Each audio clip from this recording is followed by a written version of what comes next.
For us, as leaders who are meeting the opposition and those that we will meet as we continue, I've said several times before, if you are betting on our differences, you will lose your bet for sure, because we are not going to disagree.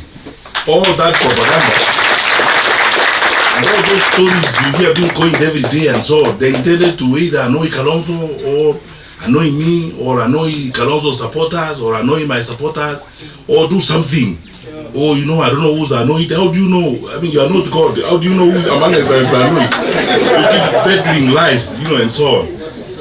We are determined to make our contribution and make the ultimate sacrifice about how we will save this country and redeem or save this country from the hands of these people. You know, people advise me these days that because I'm saying I'm aspiring for the president, I should change my language a little bit. No. Because I would say some stronger things. Because some of the things you see are shocking. Because how a country of our size, and you know, Kenya, we have everything going for our country. You guys know this more than anything else. I was in the education sector. We have a very educated population, very patriotic people who love their country. Kenyans are very hard-working people. They really want to do good for their country. All they need is trustworthy leadership. You mean what you say what you mean. It's long since we had a government that you could trust. That's all that Kenyans are asking. And because they can't be trusted, we're telling you, trust us. We'll give you our word and we'll keep our word. Trust us. And we will level with you. When it's not going to happen, we will tell you it's not going to happen. We will not lie to you. We will not verge or hide or hibernate or tell you stories in place of work. And we will not come to you and begin to lie and pretend about things, you know. Listen very carefully. There must be linguists in this audience. Students of linguistics and researchers.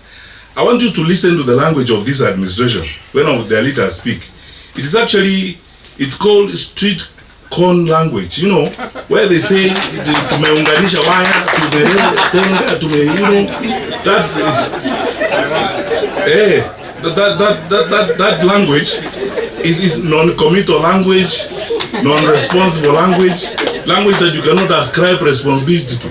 Very evasive language. You know, people who do things, they come forward to you as leaders, like Honorable Kalonzo stood here and said, I have done this, I have told JB this, and so on. Or JB says, I did this, I asked this question, and so on. That's what responsible people do. But those who are evasive, who evade responsibility, they draw in that language, that evasive language. And kuunganisha waya is now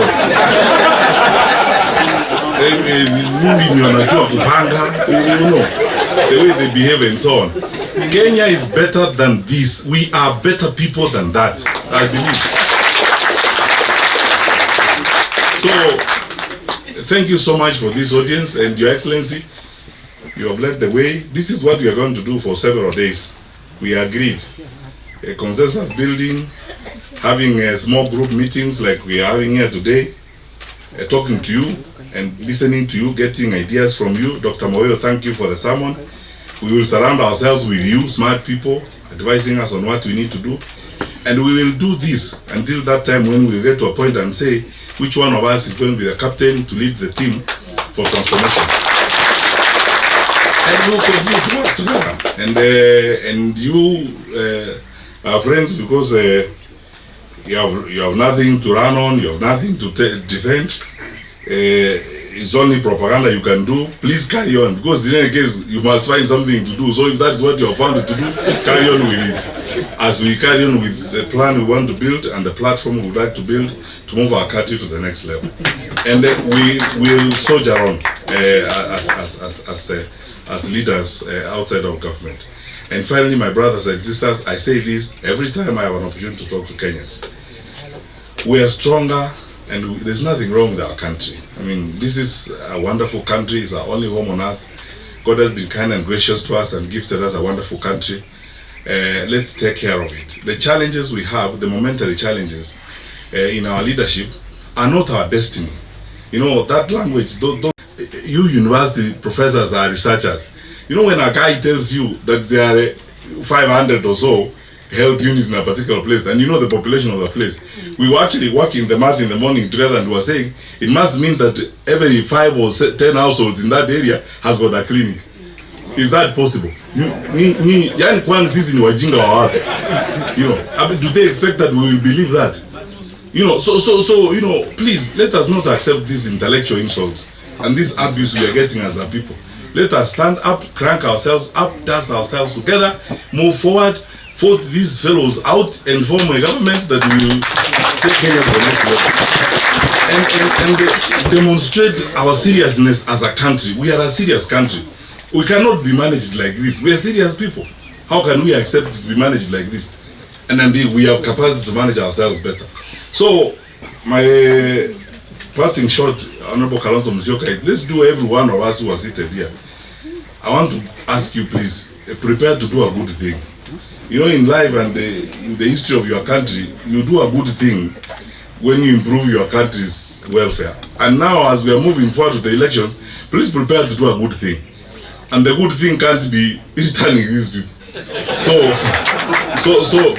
you know what the good thing is. And you educated people. Yani kama tuko namna hii vile tulivyo baada ya miaka 3. Another 5 years of these people, do you think you will have a country? Takuwa hata umeuswa wewe mwenyewe unafika Dubai. I don't spend so much time on a lot of innuendos. I would like to focus on solutions. How do we get ourselves out of this? The horrific stories you hear in the education sector that are going on. No one knows that better than you guys. But what we are seeing in the country. I mean, we talk to teachers, we are with teachers, school principals, parents every day, and you keep asking yourself the question, what actually is going on? And so what do you want to hear? All those parents of Kenya, all the teachers of Kenya, wherever you meet the teachers, ask them a simple question: do you want to continue this way? If your answer is no, like mine is, and Kalonzo and everybody's answer is no, then you know what to do. This is a case where I honestly think we shouldn't campaign. Those who should campaign and are spending money on social media, insulting us, creating meetings for us that we don't even know, lying about what Kalonzo has done and are not done, lying about where Matiang'i is seated, vis-a-vis Kalonzo's position of sitting. You know, people have nothing to spend. People spend time on pettiness, you know, and small, you know, how did we become so small-minded as a country? Those are the kind of things we spend time on now. And now we are being told about those. Let's go forward and build our country. We have a duty to build our country. And here is my ask of you. Wonderful. Is in a messy situation. As you ule messy mpiga mchapa kandanda. It's a very messy situation. I heard yesterday William RUTO akiwa Mombasa akisema that their economic model is working.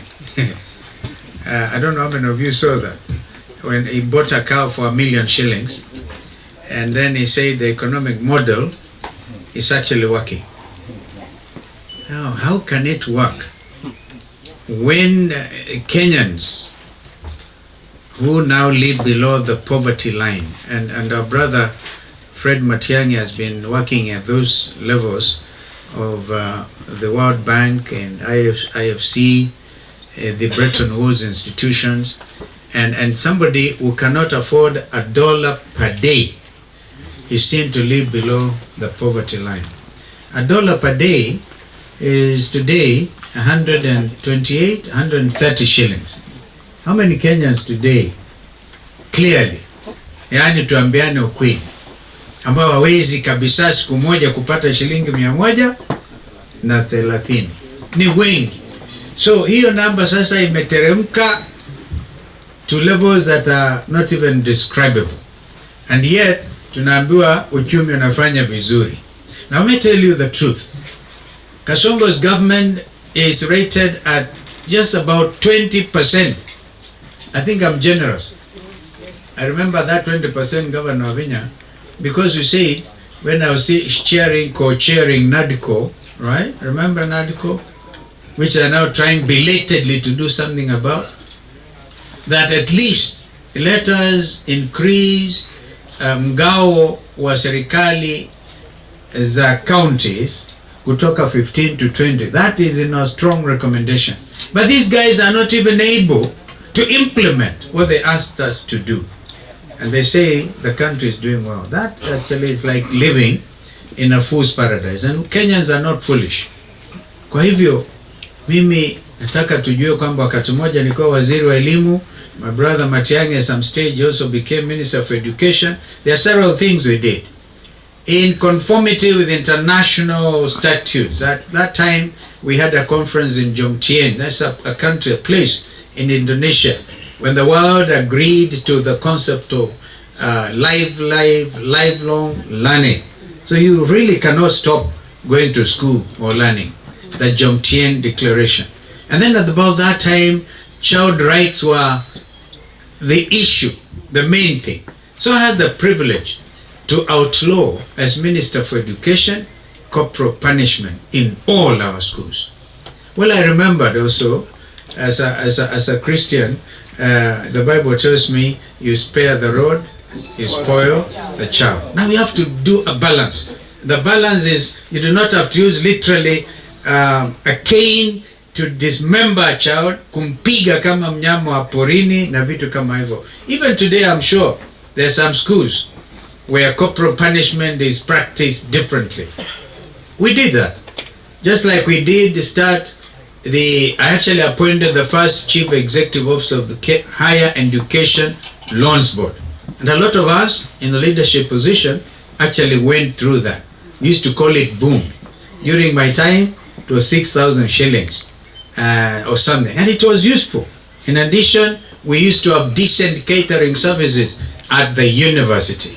CCU, Central Catering Unit. Today, even living standards in our public universities are in a pathetic situation. There's not much honor in being a university student. And yet I'm reminded by my brother Muturi when we were discussing. Those days when you qualified to go to university, I think Fred, you also mentioned it, your name would appear in the newspapers. Mpaka villagers wanaona unabeba gazeti yako inembu, they will go to buy from Kanyombora. One Kenya, one nation, one team. For one term. Sindio? So we cannot drive this narrative if we are going to have contradictions between ourselves. So our advice is to those working with us, we need to build one team. So that respect is so critical, so critical. Let's not begin to dismember our unity even before we begin. And building coalitions, I can tell you, is the most difficult thing. So please, before you dismember, until then, after a year after that, he started to talk about the sacred coalition. Yani sacred, what is that Mukisha? Ile sacred. Kwa hivyo uhusiano wa ajabu huyu. Tukifanya uhusiano huu, tukibuni mambo yetu haya, jameni tusiharibiane. I wanted to say that as a caution. And my brother Fred Matiang'i, as you all know, he looks strong. Hata akiingia hapa, told me the reason Kenyans love Matiang'i is because they think akichukua hivi kazongo ndani. No, I can tell you. Because I told him, Nurdin knows where my son is. And Kindiki called me twice. I told me, no, it's not true. I have spoken to Nurdin. Asked him, but Kindiki, if you have spoken to him, why is it that he cannot pick my calls? We sit together in the National Security Council. Why? I mean, does he imagine that it's not a love affair? Since last evening, I've been trying to call him and he cannot answer my calls. So I go, given that situation, Mugisa, I drove to State as I told Kasongo, look, my son was picked, and then he's telling me, oh, my phone crashed. I said, no, just call. Call Nurdin. I'm standing next to him.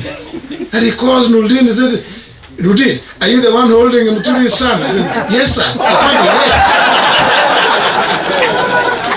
Yes. Just release him. And Nurdin says, and I could hear, Your Excellency, in the next 1 hour, you'll be at home. Surely. I imagine how many parents in Kenya have been agonizing to date. For some of them, we were with you, Wakili Njiro and Dan Manzo.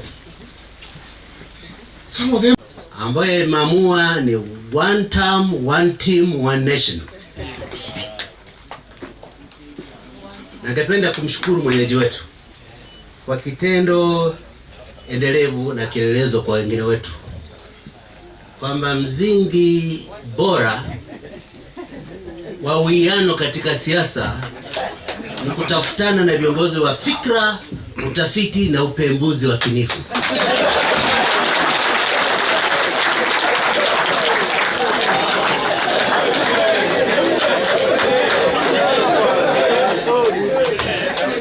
Ambao hujui upembuzi wa kinifu kwa Kiingereza inaitwa critical analysis. Sisi tunajua kwamba tumekuwa tunafanya siasa kama lele mama, kama malezi ya mama, kama kitu cha mzaha. Mjinga anakuchezea na kupatia shilingi 10, unasema wewe peke yako.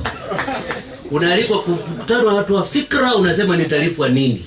Yaani huo utoto umekuwa ndio mwelekeo na mtamshi yetu kama Wakenya. Lakini vile mwenyeji wetu amesema, tunapitia pahala nyeti, pahala ambapo ule mzaha tumeufanya kwa miaka imepita hauwezi ukaendelea tena. Ukiona vitu wanafanya kama katuni kengine kutoka huku Northeastern kanaitwa Duale, kalifukuzwa, kalikataliwa na viongozi wa kimajeshi kwa sababu ya tabia yake na ulafi wake. Amekuja sasa afya, anatueleza kuna compliant hospitals in Northern Eastern Kenya 700 kwa SHA.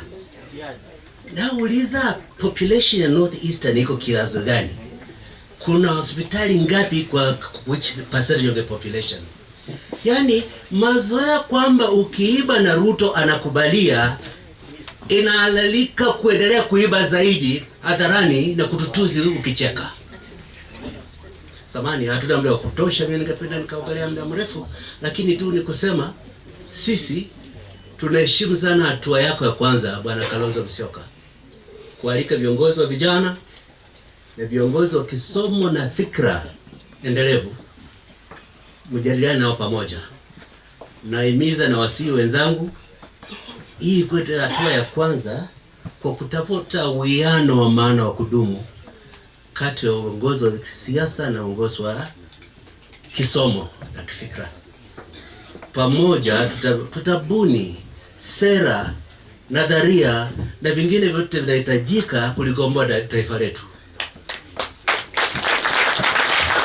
Kwa wale vijana ambao wengine leo pengine mnalemea Kiswahili kisichokuwa cha sheng, nimesema tu mawili kwa Kiingereza. We are at a moment where we are not trying to prove that any generation is better than another. But we know that inordinately your generation bears a burden of a dead can that is being kicked down the road. RUTO is borrowing money on the commercial markets, expensive money to pay cheaper debts, but is kicking the can about when that money is going to be paid, when you are the ones who are going to be responsible, and he will be back in the village roasting goats. We do not want to compete between generations. We want to create conditions under which representatives and leaders of younger Kenyans sit down with us, with the leaders of thought and research, with the political leaders, and we co-own the agenda of this nation. Na hakuna kitu kibaya kama sisi ni magavana, tuna lead counties zetu, tunaambiwa whether you like it or not, we are going to do it. Life is not like that. Hii dunia ni watu kuongea na kusemezana. You cannot force things down the throat of people, not even your own children. With your children, you need to negotiate with them. You need to talk to them, not at them. And you need to agree. We are I can say we are not happy as the Council of Governors. And we are going to come out very clearly now. We will talk. Hatutakubali kusukumiwa vitu. Tunaambiwa wanajaribu kusema corruption, Sasa wametoa corruption kwa national government. Now governors ndio wanasukumua corruption. Governors ni corrupt, governors ni corrupt. These people take more than 85% of the national government of the funds. As we only have 15%. Nataka mtuambie hii 85% inaenda wapi? Na 15% is only shared between 47 counties. If it works, because you run it parallel with the old system. And if it works, then you change over to the new system, leaving the other system as a backup. Tunaambiwa tuamke asubuhi tutumie system. Hii system hatujui kama inafanya hatujui kama inafanya kazi. By the way haifanyi, because ilipelekwa Makueni, ikapelekwa kaunti zingine, haikufanya kazi. It didn't work. You know?